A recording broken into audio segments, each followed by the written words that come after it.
ये है जापान का फुकुशिमा शहर और यहाँ इन हजारों कंटेनर्स में कुछ ऐसा है जिसने चीन की भी नींद उड़ा रखी है। ये कुछ ऐसा है जो करोड़ों जाने लेने की ताकत रखता है। पर दोस्तों, आखिर ऐसा क्या है इन कंटेनर्स में और क्यों चीन इनसे इतना डरा हुआ है? From hundreds of crank calls to incidents of stone pelting, Japanese institutions and people in China are being targeted. दोस्तों, ये तस्वीरें हैं जापान के फुकुशिमा डाइची न्यूक्लियर प्लांट की।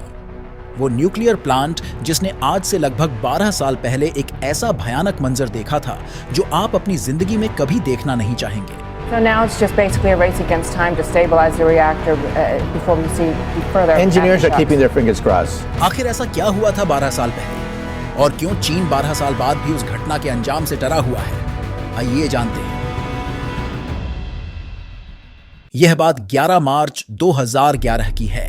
जापान में रोज की तरह एक नॉर्मल दिन था, लेकिन फिर अचानक दोपहर के 2:46 पर जापान का ईस्टर्न हिस्सा भूकंप के झटकों से दहल जाता है। ये झटके लगातार 6 मिनट तक चलते हैं और ये कोई छोटा मोटा भूकंप नहीं था। रिक्टर स्केल पर इसकी इंटेंसिटी 9.1 थी, यानी कि यह दुनिया का चौथा सबसे ताकतवर भूकंप था। 6 मिनट बाद भूकंप तो रुक जाता है, लेकिन एक और इससे भी भयानक मंजर जापान की राह देख रहा था। इन झटकों की वजह से सुनामी की एक लगभग 130 फीट ऊंची लहर जापान के पूर्वी तट से टकरा जाती है, जिसकी वजह से लगभग 18,000 लोग मारे जाते हैं। A catastrophic tsunami rising out of the Pacific. It's huge waves sweeping away everything in its path. लेकिन तबाही अब भी रुकने का नाम नहीं ले रही थी। इस सुनामी की वजह से फुकुशिमा शहर के डाइची न्यूक्लियर प्लांट का कूलिंग सिस्टम डैमेज हो जाता है, जिसके कारण एक के बाद एक 3 न्यूक्लियर रिएक्टर यूनिट्स में धमाके होते हैं। लाखों लोगों की जान खतरे में थी। किसी भी वक्त रेडिएशन लीक हो सकती थी। इस रेडिएशन को कंट्रोल करने के लिए जापान पानी का इस्तेमाल करता है और यह काम पिछले 12 साल से चल रहा है ताकि रेडिएशन लीकेज ना हो। जापान रेडिएशन को रोकने में कामयाब तो रहा, लेकिन इसमें एक परेशानी अभी भी थी। ये जो पानी इन 12 सालों के दौरान इस्तेमाल किया गया था, यह अब रेडियो एक्टिव हो चुका है और यह पानी लाखों लोगों की जान लेने के लिए काफी है। जापान इस पानी को ऐसे ही कहीं डिस्पोज नहीं कर सकता था। रेडिएशन से कंटामिनेटेड होने के कारण जापान ने इस पानी को कंटेनर्स में स्टोर करना शुरू कर दिया और पिछले 12 साल में इन कंटेनर्स में लगभग 1.4 मिलियन टन पानी इकट्ठा हो चुका है। लेकिन अब इन कंटेनर्स की स्टोरिंग कैपेसिटी खत्म हो चुकी है। तो यहाँ सवाल यह उठता है कि जापान अब इस पानी का आखिर करेगा क्या?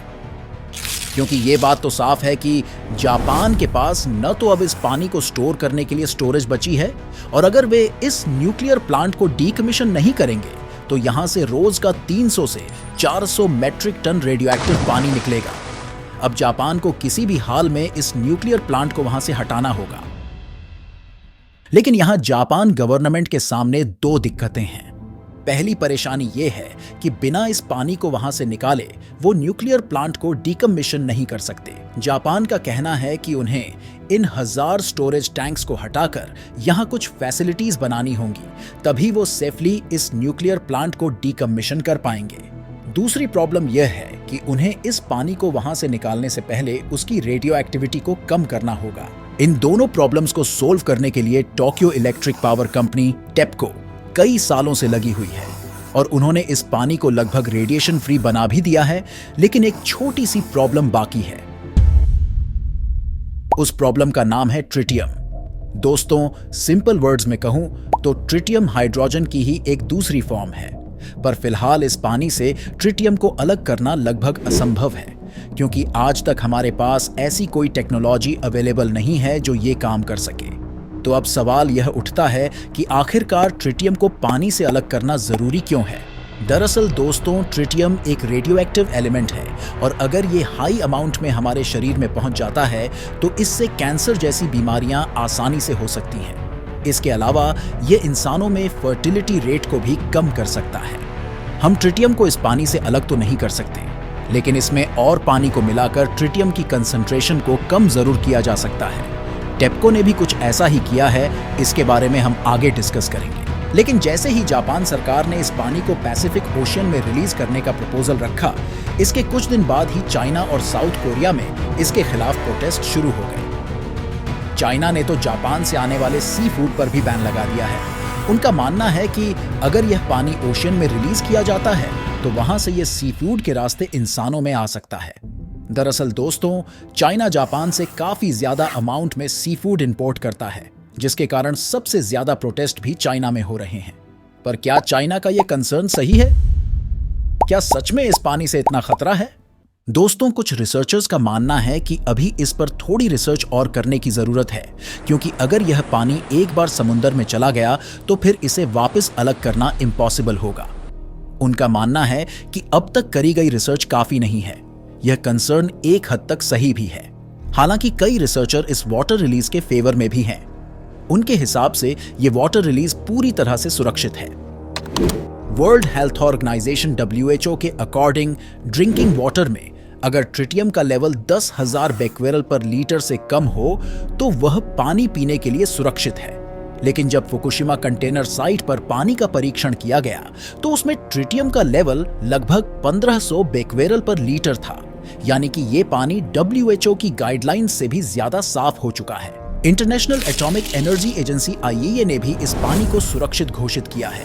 और इन सभी बातों के कारण जापान ने 24 अगस्त से इस पानी को पैसिफिक ओशियन में रिलीज करना शुरू कर दिया है।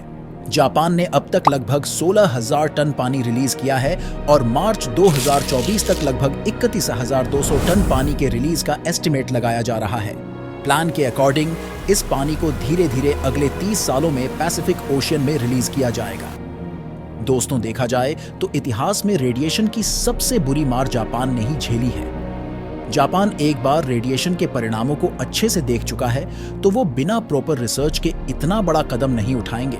उम्मीद है कि इस पानी के रिलीज से किसी को नुकसान नहीं पहुंचेगा। जब अमेरिका ने वर्ल्ड वॉर 2 में जापान पर 2 परमाणु बम गिराए थे तो रेडिएशन की वजह से जापान के लाखों लोगों को बड़ी दर्दनाक मौत मिली थी। अमेरिका ने जल्दबाजी में न्यूक्लियर बॉम्ब का टेस्ट तो किया था, लेकिन इसके बाद रेडिएशन से होने वाले नुकसान के बारे में कोई रिसर्च नहीं करी गई थी। हम आशा करते हैं कि जापान ने इससे सीख ली है। अगर आप जानना चाहते हैं कि अमेरिका ने जापान पर दूसरा न्यूक्लियर बॉम्ब क्यों गिराया था तो आप स्क्रीन पर इस वीडियो पर क्लिक करके देख सकते हैं। चलिए दोस्तों, मिलते हैं अगली वीडियो में, और अगर इस वीडियो से कुछ नया सीखने को मिला हो तो सब्सक्राइब करना मत भूलना। जय हिंद, वंदे मातरम।